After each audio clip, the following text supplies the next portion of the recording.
ახლად გამოქვეყნებულმა ანგარიშმა გამოავლინა თვალსაჩინო ტენდენცია პალესტინის ფათაის პარტიის ბოაჰის პარტიის ბოლო ხელმძღვანელობის არჩევნებში. მოძრაობის ყველაზე გავლენიან პოზიციებზე არჩეულთა შორის არიან პირები, რომლებიც ისრაელელებზე მომაკვდინებელი თავდასხმებისთვის არის მსჯავრდებულნი.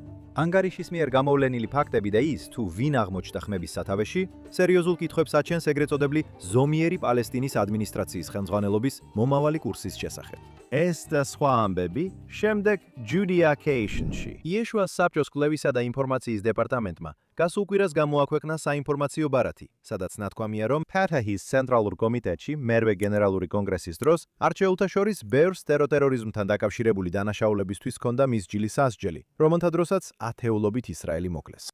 ანგარიშის მიხედვით მარვან ბარგუთი, რომელიც ამჟამად იხდის 5 სამუდამო სასჯელს და დამატებით 40 წელს მკვლელობისა და ტერორიზმთან დაკავშირებული დანაშაულებისთვის, ფათაჰის ცენტრალური კომიტეტის არჩევნებში პირველ ადგილზე გავიდა. კიდევ ერთი ახლად არჩეული ლიდერი, ზაქარია ზუბეიდი, მონაწილეობდა 2002 წლის ტერორისტულ თავდასხმაში ბეით შეანში, რომლის შედეგადაც 6 ისრაელი დაიღუპა.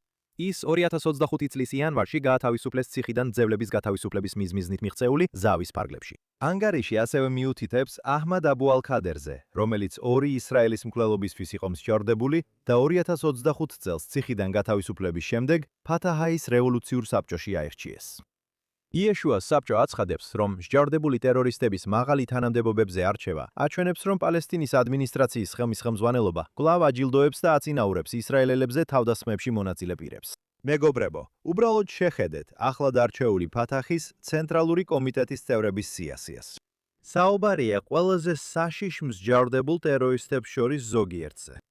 და ესენი არიან მომავალი ლიდერები. ესენი არიან ცენტრალური კომიტეტის წევრები ფათაჰის პარტიაში. ფათაჰი, რა თქმა უნდა, დომინირებს პალესტინის ავტონომიაში. ასე რომ თუ ვინმეს სურს იცოდეს, იქნება თუ არა მშვიდობა ისრაელსა და პალესტინის ავტონომიას შორის, უბრალოდ შეხედეთ რა არის მათი პრიორიტეტები. შეხედეთ, ვის ირჩევენ თავიანთი ყველაზე პრესტიჟული და ყველაზე მნიშვნელოვანი კომიტეტების ხელმძღვანელად საკუთარ რიგებში. მშვიდობა ვერ იქნება, სანამ პალესტინის ავტონომია აგრძელებს იმ ოფიციალური პირების არჩევას, რომლებიც ისრაელის სახელმწიფოს განადგურებას ისურვებენ. არანაირი შანსი არ არის მშვიდობის დამყარების, სანამ პალესტინის ავტონომია აგრძელებს მკვლელობისთვის გადახდის პროგრამას, რომლის მიხედვითაც ტერორისტები და მათი ოჯახები პალესტინის ავტონომიის ხელფასზე არიან. ისინი ფულს იღებენ იმის მიხედვით, რამდენ ებრაელს მოკლავენ. სანამ ეს ყველაფერი რეალობაა, მშვიდობა არ არსებობს. გადავიდეთ სხვა ამბებზე, რომლებიც ფათაჰს ეხება. პალესტინის მედიის სადამკვირვებლო ორგანიზაციამ PMW ამ კვირაში გავრცელა ინფორმაცია, რომ პალესტინის ავტონომიის მაღალი თანამდებობის პირი და ფათაჰის ცენტრალური კომიტეტის მდივანი ჯაბრილ რაჯუბი პოლიტიკურ ერთიანობას მოუწოდებს პალესტინის ავტონომიაში. ეს არის მოწოდება ერთიანობისკენ ფათაჰსა და ჰამას შორის, რომელსაც პალესტინის განმათავისუფლებელი ორგანიზაცია PLO მართავს. ციტატა.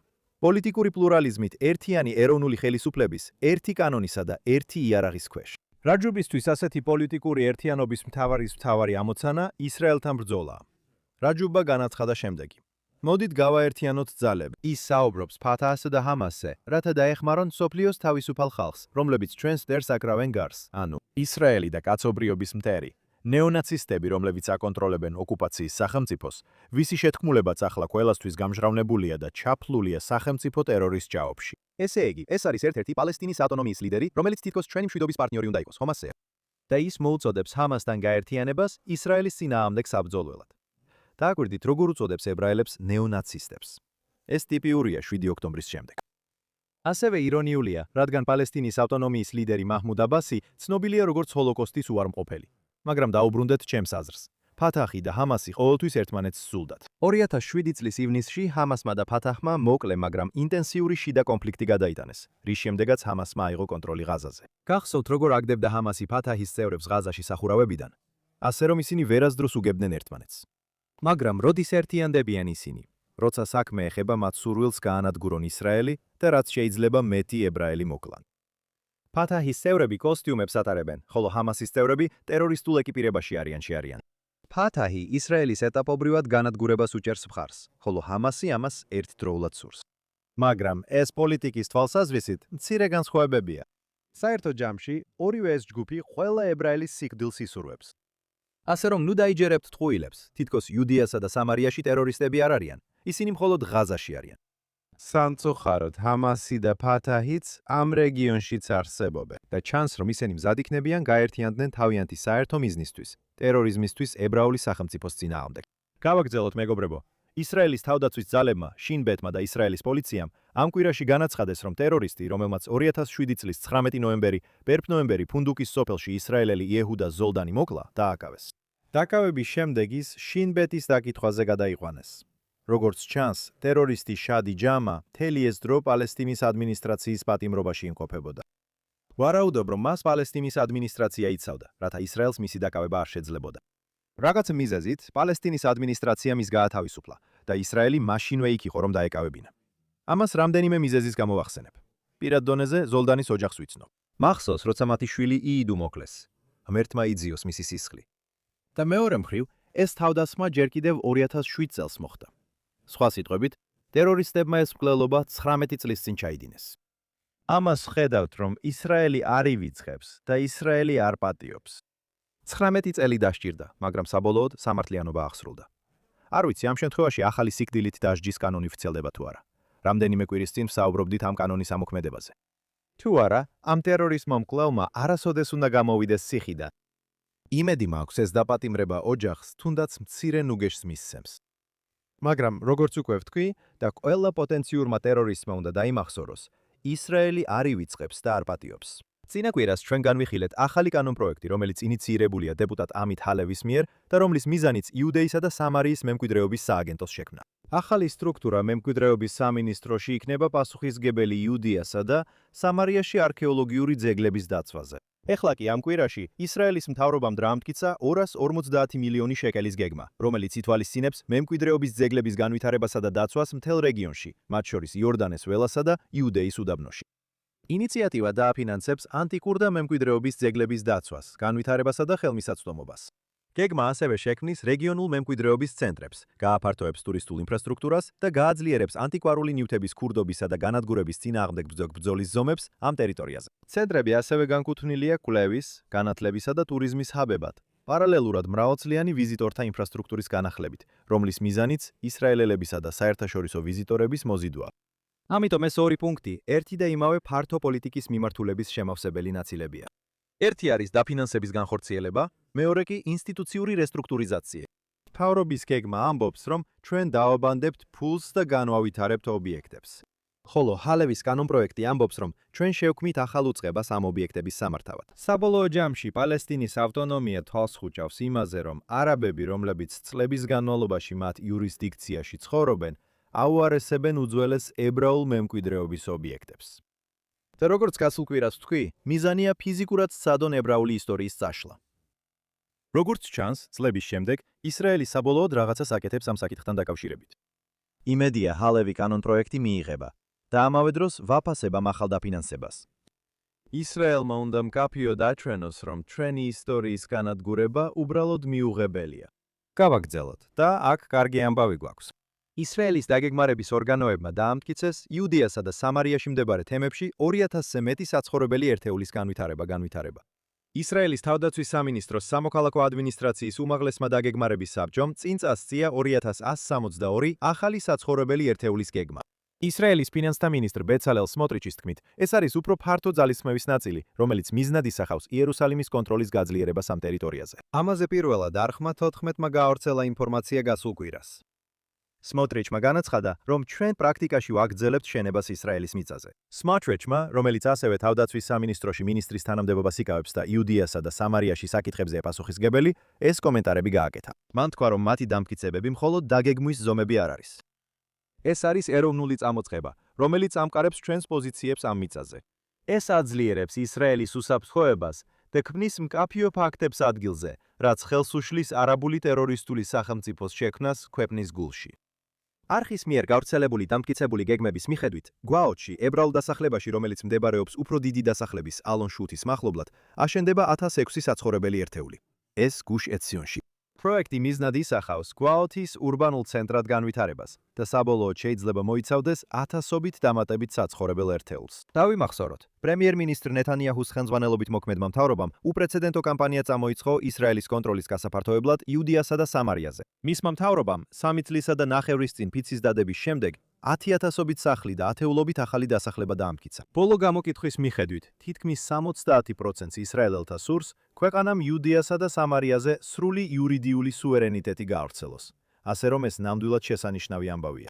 კიდევ ერთი ნაბიჯი იუდეასა და სამარიაში უფრო და უფრო მეტი საცხოვრებელი ერთეულის აშენებისკენ. და როგორც ადრე ვთქვი, რა შეიძლება იყოს უფრო ბუნებრივი, ვიდრე ებრაელები იუდეაში სახლებს აშენებდნენ. ასე რომ ეს ნამდვილად შესანიშნავი ამბავია. მიხარია, რომ ამ ახალ სახლებთან დაკავშირებული გეგმები იმ მაღალ დაგეგმვის კომიტეტში წინ წავიდა. ასე რომ ეს იყო ჩვენი კარგი ამბავი. სამწუხაროდ, შემდეგი ამბავი ასეთი კარგი არ არის. JNS-მა ამ კვირაში გაავრცელა ინფორმაცია, რომ ნიდერლანდების მთავრობამ გამოაცხადა გეგმა, რომლის მიხედვითაც აიკრძალება იუდეასა და სამარიაში ისრაელელების მიერ წარმოებული საქონლის იმპორტი. აკრძალვას გარკვეული გავლენა ექნება ისრაელის პროდუქციის ცენტრზე, ანუ IPC-ზე, რომელიც დაკავშირებულია ორგანიზაცია ქრისტიანები ისრაელისთვისთან. ეს არის ამ რეგიონის პროდუქციის ყველაზე დიდი ჰოლანდიელი იმპორტიორი. აკრძალვის პირობებში IPC-ს შესაძლოა მოუწიოს დაახლოებით 20,000 ბოთლი ღვინის იმპორტის შეწყვეტა იუდეიდან, სამარიიდან და გოლანის მაღლობებიდან. აღსანიშნავია, რომ გასულ თვეში ამსტერდამის მახლობლად ორგანიზაცია ქრისტიანები ისრაელისთვის შტაბ-ბინის გარეთ ასაფეთქებელი მოწყობილობა ააფეთქეს, სადაც ასევე მდებარეობს IPC. ბოლო წლების განმავლობაში ანტიისრაელელმა მომიტინგეებმა არაერთხელ დააზიანეს ეს შენობა. ამავე დროს ამ კვირაში ირლანდიის საგარეო საქმეთა და ვაჭრობის მინისტრმა ჰელენ მაკენტიმ კაბინეტში წარადგინა კანონპროექტი, რომელიც მიზნად ისახავს საქონლის იმპორტის აკრძალვას. ისრაელის თემებიდან იუდეასა და სამარიაში წარმოებული საქონლისთვის. ბელგია, ნიდერლანდები და შესაძლოა სლოვენიაც მზად არიან მსგავსი აკრძალვები შემოიღონ. ეს უკვე ერთი წელია რაც ვხედავთ. ევროპის კავშირის ქვეყნები ბოიკოტს უცხადებენ ან სპეციალურად ნიშნავენ მხოლოდ ებრაელების მიერ დამზადებულ პროდუქციას, მხოლოდ მათი გეომათი გეოგრაფიის მიხედვით. მათთვის მნიშვნელობა არ აქვს თუ ეს ასევე აზიანებს არაბებსაც, რომლებიც ამ რეგიონებში ებრაულ კომპანიებში მუშაობენ. სიმართლე ისაა, რომ არაბები არ აინტერესებთ. ისინი უბრალოდ ცდილობენ ებრაელებს იუდეაში ავნონ. ეხლა ეს იგივე ქვეყნები საკმაოდ ჩუმად არიან იმ 64 ადამიანის მათ შორის ბავშვების შესახებ, რომლებიც დაახლოებით 2 თვის წინ სუდანში საავადმყოფოზე თავდასხმისას ამოხოცეს. ასევე იცოდი, რომ ამჟამად აფრიკაში ფაქტობრივად 7 ომი მიმდინარეობს. საინტერესოა, ნიდერლანდელები ან სხვები ბოიკოტს გამოუცხადებენ სუდანს ან კონგოს, სადაც დღესდღეობით ხალხს ძირითადად ისლამისტური ჯგუფები ხოცავენ.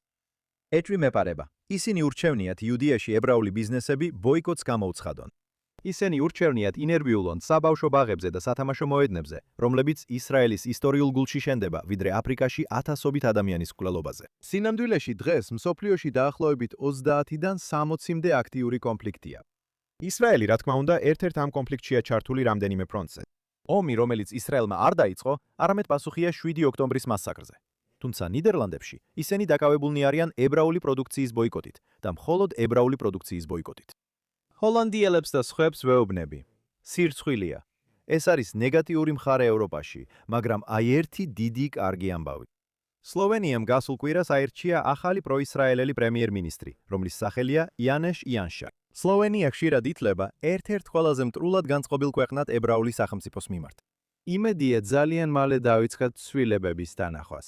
იანშა პრემიერ-მინისტრი ასევე ითვლება იუდეასა და სამარიაში მცხოვრები თემების მხარდამჭერად. მან ცოტა ხნის წინ თავისი მხარდაჭერა გამოხატა შეხვედრის დროს, რომელიც სამარიის გუბერნატორ იოსი დაგანთან გაიმართა. შემდეგ ვიდეოში ის იუდეასა და სამარიის მცხოვრებლებს მოკითხვას უგზავნის და პირდაპირ იყენებს ტერმინს იუდეა და სამარია. მოდით ვნახოთ. უგზავნით ჩემს კუთხევას იუდეასა და სამარიის მცხოვრებლებს. გისურვებთ ყველაფერს საუკეთესოს, ბედნიერ ცხოვრებას, მშვიდობასა და განვითარებას. ეხლა გუბერნატორი დაგანი და იანშა პირველად შეხვდნენ ერთმანეთს წელიწადზე მეტი ხნის წინ, მისი ისრაელში ვიზიტის დროს და მას შემდეგ მუდმივად ინარჩუნებენ კონტაქტს. როდესაც სლოვენიის ახალი მთავრობის ფორმირების მოლაპარაკებები წინ მიიწევდა, მათ ახლახან გამართეს შეხვედრა, სადაც მომავალ თანამშრომლობაზე ისაუბრეს. სლოვენიის მომავალ პრემიერ-მინისტრთან კავშირები და მისი მხარდაჭერა ისრაელისთვის სტრატეგიულად მნიშვნელოვანია, როგორც ებრაული სახელმწიფოსთვის, ასევე იუდეასა და სამარიაში მცხოვრები თემებისთვის. ამ რეგიონის ბოიკოტების განხილვის შემდეგ შეგვიძლია ვიმედოვნოთ, რომ ეს პოზიტიური განვითარება შეცვლის ვითარებას, სულ მცირე, ერთ ევროპულ ქვეყანასთან ისრაელის ურთიერთობის თვალსაზრისით. დაველოდოთ და ვნახოთ, როგორ განვითარდება მოვლენები, მაგრამ ეს უკიდურესად მნიშვნელოვანი და პოზიტიური წინსვლაა. გავაგრძელოთ. JNS-მა ამ კვირაში გაავრცელა ინფორმაცია, რომ 90-ზე მეტმა კონგრესმენმა მაიკ ლოულერის ხელმძღვანელობით მოუწოდა აშშ-ის პრეზიდენტ დონალდ ტრამპს დაშალოს გაეროს ახლო აღმოსავლეთის პალესტინის ლტოლვილთა დახმარებისა და სამუშაოების სააგენტო, ანუ UNRWA. კონგრესმენმა აღნიშნა სააგენტოს ჰამასსა და სხვა ტერორისტულ ჯგუფებთან კავშირის შესახებ დიდი ხნის ბრალდებები. კონგრესმენმა პრეზიდენტს წერილი გაუგზავნა ამ საკითხს. ლტოლვილთა კრიზისის გადაწყვეტის ნაცვლად, UNRWA-მ გააგრძელა და გააფართოვა პრობლემა თავისი უპრეცედენტო პოლიტიკით, რომელიც ლტოლვილის სტატუსს თაობიდან თაობაზე ანიჭებს, რითაც ის, რაც ადრე შეზღუდული ჰუმანიტარული საკითხი იყო, მუდმივ და მზარდ პოლიტიკურ გამოწვევად აქცია. სხვა სიტყვებით რომ ვთქვათ, UNRWA-ს არასოდეს უცდია დახმარებოდა იმ არაბების გადასახლებას, რომლებიც 1948 წელს ისრაელიდან გაიქცნენ. ისინი იქ პაიკებად დატოვეს და მათი შთამომავლებიც პაიკებად დატოვეს მთელ ახლო აღმოსავლეთში. ეს მოიცავს იუდეას, სამარიას და აქვე იერუსალიმსაც. არსებობს უბნები, რომელსაც ისინი ლტოლვილთა ბანაკებს უწოდებენ, სადაც არაბები ცხოვრობენ და რომელსაც აქვე სტუდიიდან რამდენიმე წუთის სავალზე გაეროს პალესტინელ ლტოლვილთა სააგენტო მართავს. ამ ადამიანებს გასაღები აქვთ სიმბოლოდ. თითქოს ერთ დღეს ყველა ეს ადამიანი დაბრუნდება ჰაიფაში, იაფოში, აკოში და ყველა იმ უბანში, რომელიც მათმა ბებია ბაბუებმა 1948 წელს დატოვეს. ეხლა რას ნიშნავს სინამდვილეში ეს გასაღები? ის სიმბოლოა ისრაელის სახელმწიფოს განადგურების. ისინი ამბობენ, რომ დაბრუნდებიან ამ ტერიტორიებზე, გააძევებენ იქ ებრაელებს და შემდეგ დემოგრაფიის გზით დაიპყრობენ ქვეყანას. ეხლა პირველ რიგში თუ აგრესიის ომს წააგებ, ხელმეორედ სადოს უფლება არ გაქვს. უბრალოდ არ გაქვს უფლება დაბრუნდე იქ, საიდანაც მოხვედი. მეორეც, არც ერთ სხვა ლტოლვილთა სიტუაციაში ლტოლვილის სტატუსი თაობიდან თაობაზე არ გადადის. როგორღაც და ამისთვის მადლობა გაეროს. ამ შემთხვევაში ასე ხდება. როცა ისრაელი ჩართულია, წესები ირღვევა. და ბოლოს, როგორც უკვე ვისაუბრეთ, UNRWA ტერორისტულ კავშირებთან ერთად თავიანთ სკოლებში ანტისამთავრობო ისრაელის აგიტაციას არცელებს. მუსლიმი ბავშვები იზრდებიან twin გამორეცხილები, რომ მათი ცხოვრების მიზანი უნდა იყოს შაჰიდობა, მოწამეობა და რაც შეიძლება მეტი ებრაელის მოკვლა. ეს ბევრჯერ მithქვამს. #UNRWA არის სამასი. ვიმედოვნოთ, რომ პრეზიდენტი ტრამპი მიიღებს ზომებს და ერთხელ და სამუდამოდ UNRWA დაიშლება ისრაელისა და მთელი კაცობრიობის სასარგებლოდ. მინდა მადლობა გადაუხადო იმ ადამიანებს, რომლებიც კულისებში მუშაობენ JNS ტელევიზიაში. მადლობა producer Barbara Hanamos, engineer Al Morganlenters, Zach Sickermans, Rayan Lishitz, სადგურის მენეჯერ Yuri Sweretsky's და ვიდეო მონტაჟის ოპერატორ Olga Senatovas. ჩემი სახელია Josh Hastany. ეს იყო კიდევ ერთი გამოშვება Judacation-ის JNS ტელევიზიაზე. აუცილებლად დაგვითოვეთ დიდი მადლობა. არ დაგავიწყდეთ გამოწერა. გაეცანით JNS ტელევიზიის ყველა შესანიშნავ მასალას. და ეწვიეთ jns.org-ს, რომ მიიღოთ ყველა უახლესი ახალი ამბავი ისრაელიდან, ახლო აღმოსავლეთიდან და მთელი ებრაული სამყაროდან. შეხვედრამდე მომავალ კვირას აქ, Judacation-ზე, JNS ტელევიზიაზე.